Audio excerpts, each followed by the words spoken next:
En este momento vamos a dar paso a nuestro siguiente expositor, quien es el señor Romelio Gualán, presidente de la Coordinadora Nacional Campesina, quien nos abordará el tema los efectos agrotóxicos en la agricultura campesina. Bueno, muy buenas tardes, estimados compañeros, compañeras, distinguidas y distinguidos autoridades presentes. Quiero agradecer en forma personal al doctor Pedro Páez, quien me ha solicitado en esta tarde poder compartir algunas experiencias vividas, ¿no es cierto?, desde la agricultura campesina, una mirada en este proceso de lucha de la revolución ciudadana y cómo nosotros vemos dentro de un contexto de cambio estructural de este país y cuál ha sido el sentir de las organizaciones del campo en todo este proceso. Si bien es cierto, primeramente, digamos, yo comparto con algunos compañeros panelistas que expusieron por la mañana.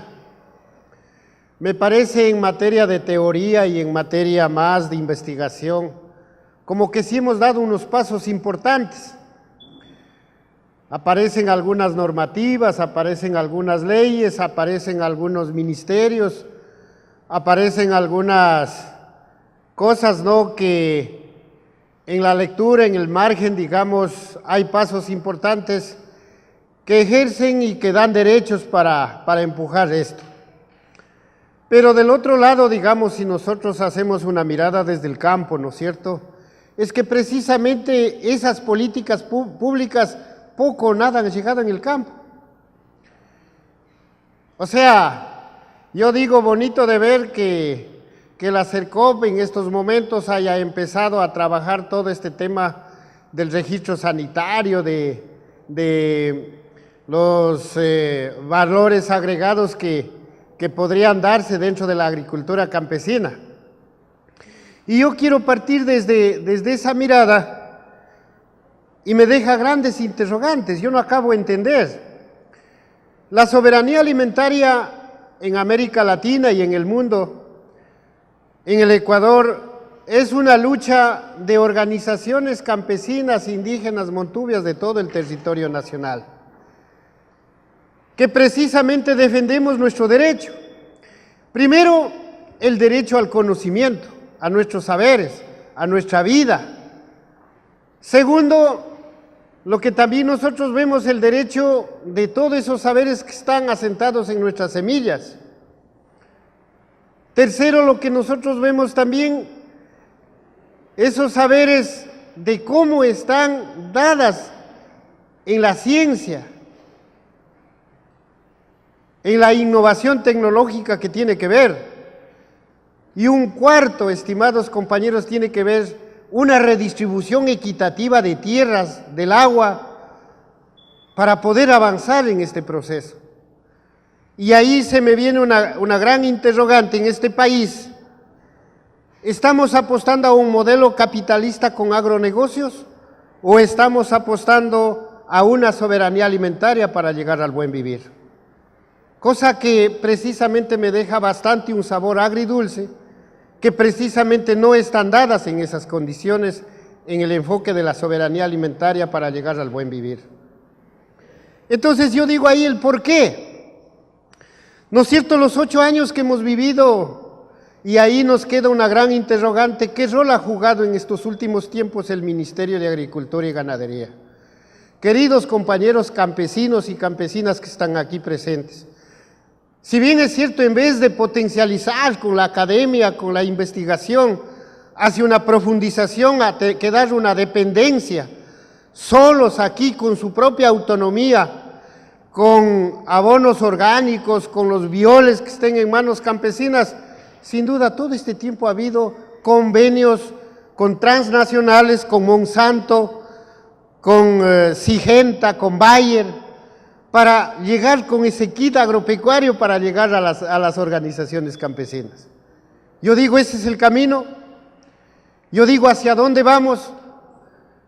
A mí me da cosas de sentir muy duras en el hecho que nuestro presidente hace todo un esfuerzo de tomar las medidas arancelarias, pero que precisamente el mismo ministerio firma estos tratados. ¿Y de dónde vienen los productos de agrotóxicos? Y que precisamente en estos días están comprobados, ciertas líneas de agrotóxicos están, digamos, que ya no pueden circular a nivel nacional y a nivel internacional. Entonces, ¿cuál es la garantía de la alimentación sana? ¿Hacia dónde nos vamos si es que todavía no hay una clara vista de que el Ecuador tiene que tener su propia soberanía y garantizar un alimento sano al consumidor? Ustedes han visto, digamos, hay algunos datos estadísticos que precisamente dicen que en el año una persona consume 1,5 litros de productos químicos durante todo este periodo en compra de sus productos que vienen del mercado al consumidor. Comprobados. Ahora no sé si ustedes, compañeros, me dirán, cuando ustedes cultivan el arroz, ¿desde dónde vienen todos esos valores de insumos agropecuarios que vienen hacia la agricultura? O los compañeros que cultivan la maracuyá, o los compañeros que cultivan el banano. Y no solo eso, estimados compañeros, el modelo de los agronegocios, y precisamente en la cuenca del Guayas ustedes ven las grandes plantaciones bananeras. Vienen los aviones, ponen su carga de químicos y van sobre la humanidad bombardeando. ¿Y quién ha dicho nada sobre eso? Cuando uno se viaja por estas tierras y uno se ve claramente, digamos, los esfuerzos que hacen muchos de los compañeros vendiendo sus frutas, vendiendo su producto o tal vez poniendo su restaurante sobre la vía. Pero poco o nada se ha dicho en esos temas de garantías de que cómo el medio ambiente está contaminado con esos agrotóxicos. Entonces yo digo, ahí sí nos deja unas grandes lecciones de poder tener una mirada claramente hacia dónde vamos. Entonces, cuando yo pongo estas observaciones es que precisamente tenemos que un poco poder ubicar que en este país y en América Latina, digamos, toda la materia prima está en el campo.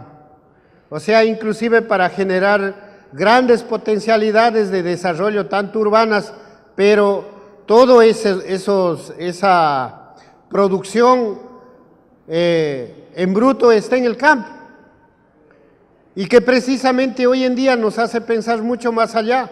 Y creo que esta apuesta del compañero Pedro es precisamente el llegar a regular también los productos químicos que están ingresando a la agricultura campesina.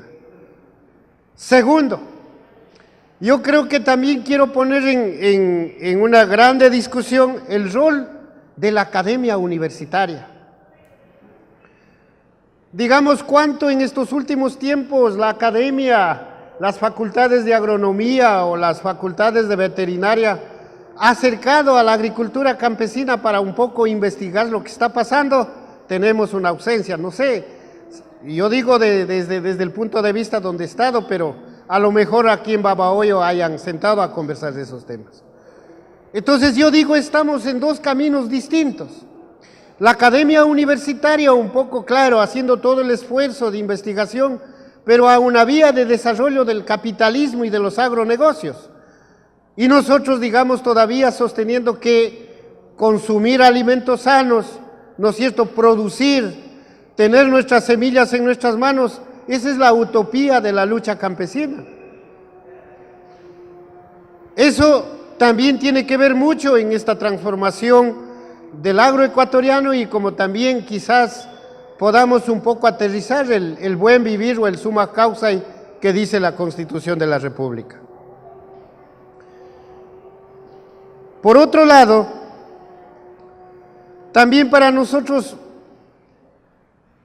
es bastante complicado de entender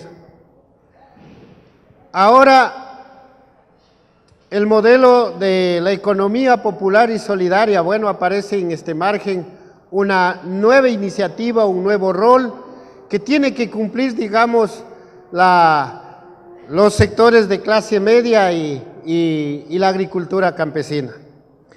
Y ahí yo veo un grande peligro, estimados compañeros. Los requisitos primerito que nos ponen es terrible. ¿Cómo un pobre compañero puede estar ya comparado en iguales condiciones con los grandes empresarios que han vivido 10, 20, 30 años ya aquí? Entonces es un grave peligro que en la boca del lobo estemos casi prácticamente poco o nada apareciendo de ellos. Y finalmente creo que es un peligro que vamos a salir absorbidos de ellos y no vamos a poder dar paso por estos graves problemas que han permitido, digamos, ¿no es cierto?, en tener problemas ya de carácter legal. Yo digo, por ejemplo, en los registros sanitarios. Estimados compañeros, la agricultura campesina, de acuerdo al clima en este país, hay una diversidad de cultivo, ¿verdad? Hay una diversidad de gastronomía. Parece ser lo mismo, pero no es así.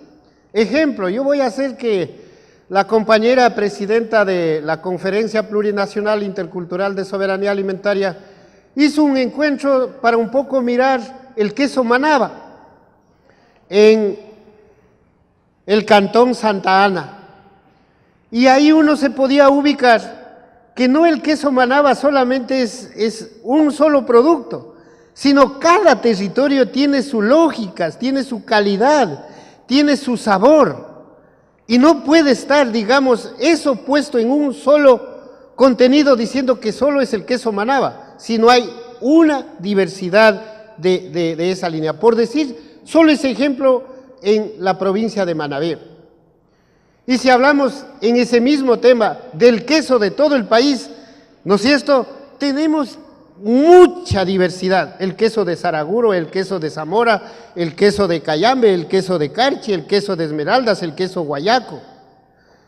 Y no podemos decir que en ese nivel hay iguales condiciones. O sea, nos toca analizar esos valores. Segundo, es un tema bastante complicado un poco de entender en un cambio, también que son valores bien importantes en el cambio ideológico de la sociedad civil. Es decir, el pensamiento de cada una de las personas. Porque por más las normativas que aparezcan, pero si en los territorios el pueblo no está preparado para hacer eso, es que precisamente estamos quedando en el aire, no estamos demostrando estas fuerzas. Uno, por falta de capacitación, o puede ser un intercambio de experiencia, o puede ser una cosa más de profunda investigación de estos saberes ancestrales que están en esos territorios. Por eso, nosotros decimos las buenas prácticas de manufactura, hoy en día las buenas prácticas de la salud, tiene que ser asentado, digamos, en una línea en cada territorio. Ahí yo me hago una gran interrogante, el Ministerio de Agricultura y Ganadería, ¿qué pasó? Agrocalidad, ¿qué rol ha jugado hasta allí? Yo diría poco o nada. No nos entienden de lo que nosotros decimos. Es otra cosa que nos llegan para hacer ese trabajo, no una agenda conjunta que precisamente recoja ese detalle de lo que está esperando las organizaciones. Yo pongo un ejemplo, estimados compañeros, ustedes vieron una terrible oposición en mi tierra, en Saraguro, en el mes de agosto en contra del presidente Rafael Correa, y hubieron 27 presos. Pero sí saben por qué era, claro, el juego político es otra cosa. Pero exactamente en Saraguro lo que pasa es que agrocalidad, a todo compañero, Saraguro es una zona ganadera, pero agrocalidad sale los domingos a la feria y exige el registro sanitario ya a esos pobres campesinos. Caso de no tener el registro sanitario, inmediatamente son decomisados ese producto. Entonces, ¿el pueblo de qué va a vivir? Yo digo, si es que ese es el veneno, yo digo, nosotros ya no hubiéramos, el pueblo saraguro se hubiera desaparecido. No es que ahora es horas de espantarse si es que no hay un registro sanitario, es que las cosas ya se han terminado. Más bien lo que estamos ahorita, dando un paso importante, sí al registro sanitario, pero precisamente ese alimento ha sido sano durante toda la vida. Al contrario, yo hago una pregunta, mismo Agrocalidad. La Organización Mundial de la Salud, en este año, y precisamente en el mes de octubre, creo que todos saben, declaró que todo embutido cárnico tiene condimentos que son peligrosos y que pueden afectar y quien consume puede tener inicios de cáncer. Entonces yo digo, y a ellos tienen registro sanitario, y a ellos entonces, ¿por qué ese mecanismo se ha puesto a que estén en los grandes mercados? Ese es el otro problema que está causando en estas líneas de discusión. Y para poder mirar todo este tema global, para un poco garantizar, y por la mañana me alegraba mucho que decía, sí, claro, tenemos que llegar a la lucha de la agroecología. Sí, verdad es. Todo el mundo estamos esperanzados de poder, digamos, garantizar un alimento sano. Pero es que precisamente la sociedad también está en el otro sistema. No sé si ustedes han visto, o cuál de ustedes, estimados compañeros y compañeras, se han ido al Supermaxi, a Santa María. ¿No es cierto? Y claro, todo el mundo llega y coge el producto que tiene brillo, que tiene calidad, y llena en su canasta y está seguro que es un alimento sano. Yo digo que no, porque nadie sabe ahí con qué producto están fumigados esos. Entonces, ¿cuál es la garantía de ese supermercado que precisamente garantice la vida de estas familias que están consumiendo de ahí? Pero vea qué cosa tan distinta, en cambio, las ferias de la agricultura campesina. Primero, perseguido por la policía municipal, ¿no es cierto? Segundo, sí hay una calidad muy distinta entre lo que es el producto de Santa María y el producto de las ferias de la agricultura campesina. Pero yo pregunto al compañero, claro, es un poquito menos, pero quizás sea poco químico investido en esa producción.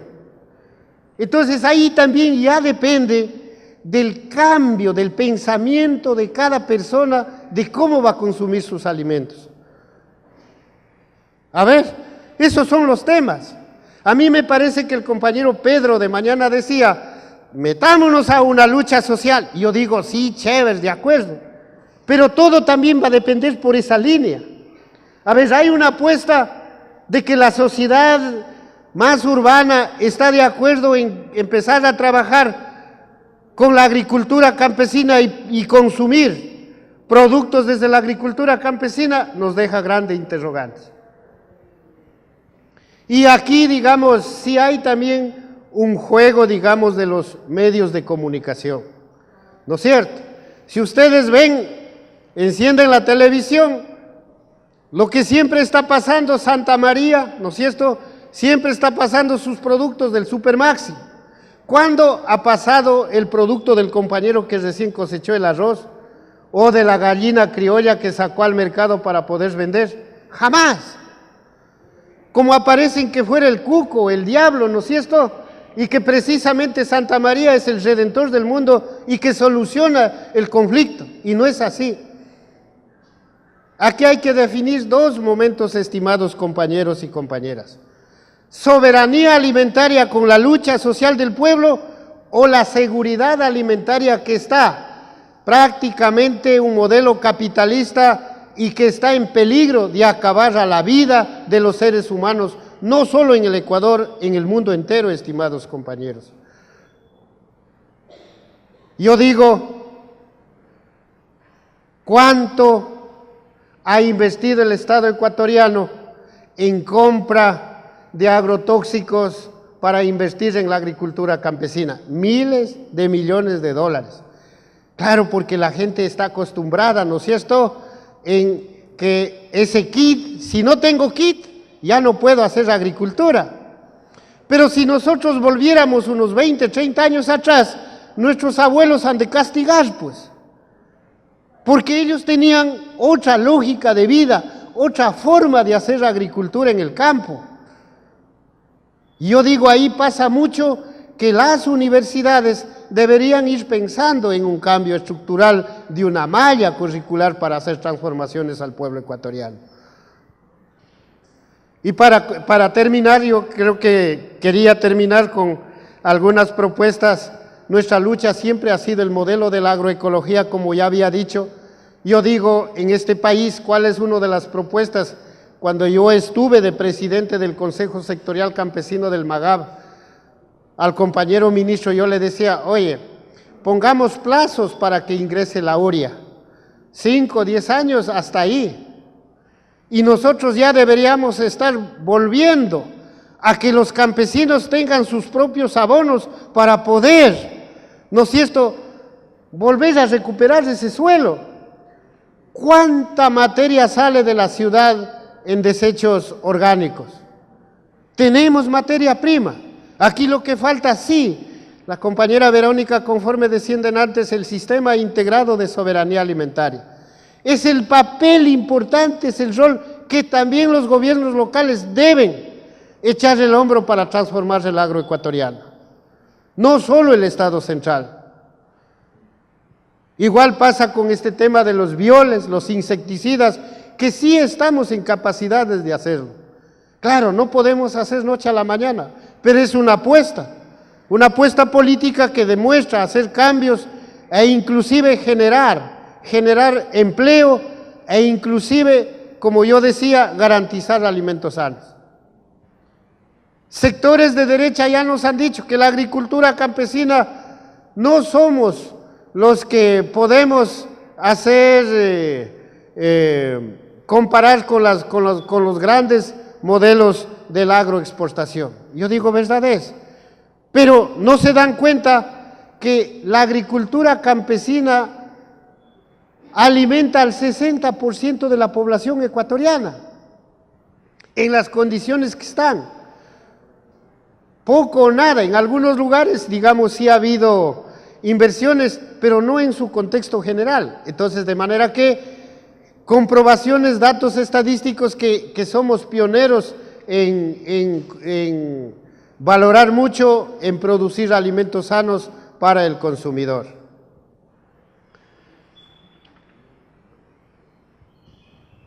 Lo otro, digamos, sí para la agricultura campesina, también tiene que ver la investigación y los usos de los suelos que están en estos momentos, o la tecnología que han utilizado en estos momentos. Vean, mis estimados compañeros, uno cuando viene al Guayas y se pasa por el puente, esos dos puentes que hay sobre esos dos ríos, y hacia abajo se ve enorme cantidad de tierra. Esa movida de ese suelo es producto de que arriba en los páramos la maquinaria fuerte que no está adaptable para arar en ese terreno es que están moviendo y en las lluvias baja hacia abajo. El problema no resuelve el estado de emergencia. El problema se resuelve con el modelo de agricultura que tengamos en esa zona. O sea, sí hay que ordenar la agricultura en este país. ¿Quién nos hizo creer que el tractor es la única herramienta para mover el suelo y para hacer producir? Si muchos de los campesinos se le quedó un maíz, una mazorca de maíz en su finca, en una lluvia, ni siquiera necesita el suelo que esté movido, vuelve a crecer, entonces generalmente queda comprobado, no necesariamente necesita mover el suelo para que produzca. Claro, pero si nosotros comparamos en Estados Unidos, en Europa, en Inglaterra, en Italia, claro, ahí son países distintos y se han desarrollado Pero no debemos considerar que en esos países hay las épocas de hielo y viene el suelo a congelarse sumamente duro y ahí sí necesita una maquinaria para que rompe el hielo y la tierra vuelva a calentar para poder producirlas. En cambio, en el caso ecuatoriano no tiene eso. Nosotros tenemos una diversidad de riqueza para poder avanzar. Y por último, lo que también nosotros vemos con todo lo que tiene que ver con este tema del cambio climático y la situación de los impactos ambientales.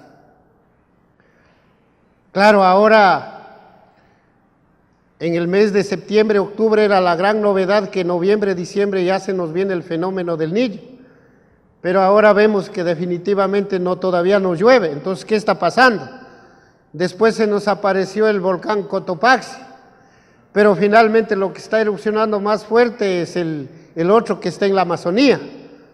Entonces también, digamos, la naturaleza reacciona, pero tampoco podemos estar mirando que ese es el monstruo que finalmente terminaría a la vida humana.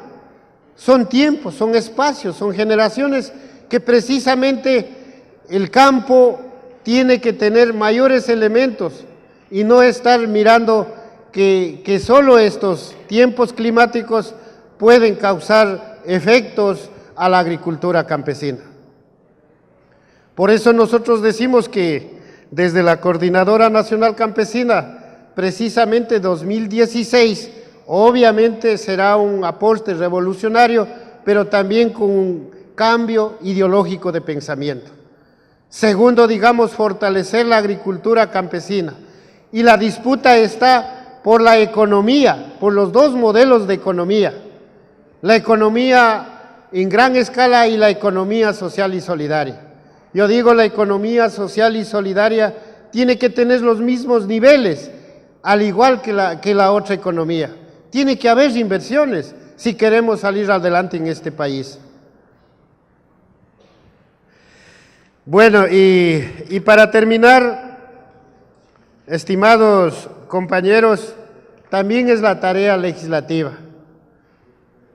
Muchos de los compañeros estaban preguntando qué pasó con la ley de tierras. También tiene que ver mucho si las tierras serán nuestras, serán pedidas, serán prestaditas, algún rato vendrá alguna transnacional, nos quitarán, todavía eso está. O va a haber más de redistribución de tierras. O sea, si no avanzamos con una ley de tierras que permita garantizar el acceso, el uso de la tierra a los campesinos con un enfoque de soberanía alimentaria, si no pasa así una ley, estimados compañeros, estamos hablando de un retroceso. Y habría en enorme cantidad la descampesinización, irían a las grandes ciudades. No queremos que eso pase. También nosotros vemos que en el campo está envejeciendo. La juventud poco o nada está quedando en el campo. Entonces sí necesitamos incentivos para que esa juventud vuelva a empujar las grandes potencialidades que están ahí para poder tener un desarrollo y también no afectar al crecimiento de la zona urbana. Entonces esos son los modelos para discutir. Si nosotros tenemos todo esto, creo que estaríamos todavía recién empezando a aterrizar y poder mirar cuál es el modelo de la agricultura en el Ecuador. Sabemos que precisamente, claro, hay un poder bastante fuerte desde las transnacionales, pero estamos seguros en convencer si es que hay una apuesta desde la academia, desde el Estado, en transformar el agro ecuatoriano. Estimados compañeros, de esto depende de todos. Y ese todos, digamos, tenemos que sentarnos para poder mirar hacia dónde podemos construir nuestro modelo de agricultura, nuestro proyecto político que garanticen el buen vivir. Para mí todavía, en el caso ecuatoriano, no hay el buen vivir. Todavía recién estamos empezando a querer construir ese buen vivir. Y claro, tampoco se puede hacer noche a la mañana. Pasarán años. quizás nosotros ya no podamos ver el buen vivir, pero muchos de nuestros hijos serán orgullosos de donde nosotros hemos puesto la primera piedra para transformar al pueblo ecuatoriano. Muchas gracias, compañeros y compañeras.